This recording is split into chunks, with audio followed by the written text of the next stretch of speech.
Vamos a explicar lo que es el proceso para descomponer un vector.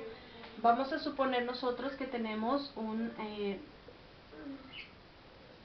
vector, el cual lo vamos a llamar A. Debemos recordar que y nosotros indicar que esto es un vector, se le coloca una flechita en la parte de arriba a la letra que representa el vector.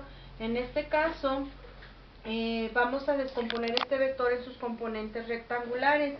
¿Qué quiere decir eso? Que para poder trabajar esas componentes rectangulares vamos a tener que hacer uso de las funciones trigonométricas.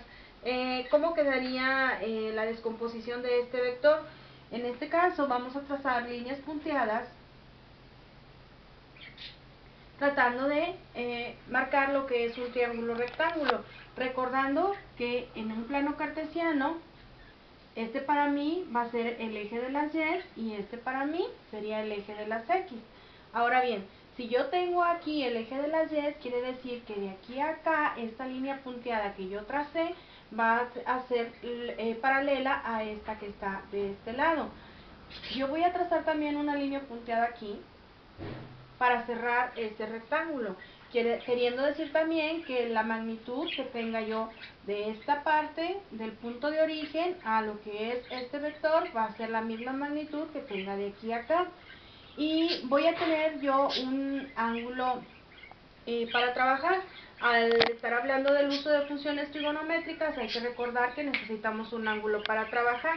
Ahora bien, ¿qué necesito yo para empezar a trabajar la descomposición del vector? Pues necesito marcar las componentes en base a cómo estoy llamando mi vector, que en este caso es un vector A. Para mí yo voy a tener en este caso sobre el eje de las X el vector AX, y sobre el eje de las Y voy a tener mi vector AY. Si yo trabajo este triángulo rectángulo y lo saco hacia afuera, me quedaría de la siguiente forma. ¿Sí? Aquí yo voy a tener un ángulo alfa, aquí voy a tener mi componente en X, y acá voy a tener mi componente en Y. Y esta diagonal que forma mi triángulo rectángulo sería el vector A que estoy trabajando. Esto me va a servir a mí para poder determinar las fórmulas o modelos matemáticos que necesito para poder encontrar esas componentes rectangulares. Yo voy a trabajar la función seno y la función coseno. En este caso hay que recordar que la función seno nos dice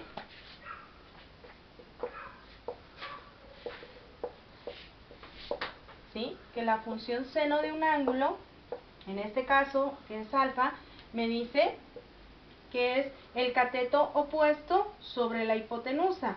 En este caso el cateto opuesto a este ángulo, que acuérdense que saqué el triángulo hacia acá, el opuesto es el que está enfrente al ángulo, en este caso sería AY. Y la función dice que es el cateto opuesto sobre la hipotenusa, que en este caso la hipotenusa para mí sería la A.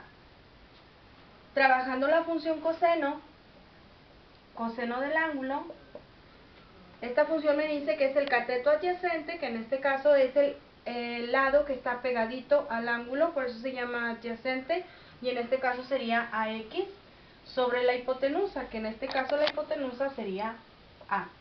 ¿Cómo voy a poder saber yo de qué manera me va a quedar la función trigonométrica a mí despejada? Bueno, en este caso lo voy a trabajar por partes.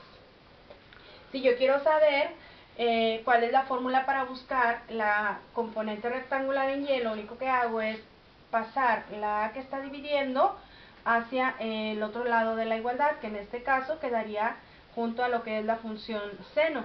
Y entonces esto me quedaría de la siguiente forma.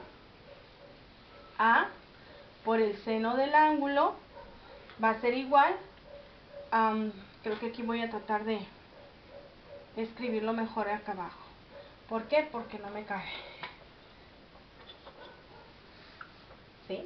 Despejando la variable sería A que divide, pasa al otro extremo, multiplicando. A por el seno de alfa es igual a Y.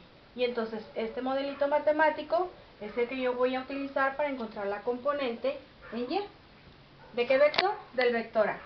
Habíamos dicho anteriormente que la función coseno de un ángulo me dice que es el cateto adyacente y habíamos dicho que era AX porque es el cateto o el lado que está pegadito al ángulo sobre la hipotenusa, que en este caso es A. Voy a hacer exactamente lo mismo que en la parte de arriba. Voy a despejar, pero ahora para AX. La A que está dividiendo pasa con operación contraria al otro extremo de la igualdad, y en este caso si divide va a pasar multiplicando. A que multiplica el coseno de alfa por AX. Y en este caso, este es el modelito matemático que yo voy a utilizar para buscar la componente en X de este vector A.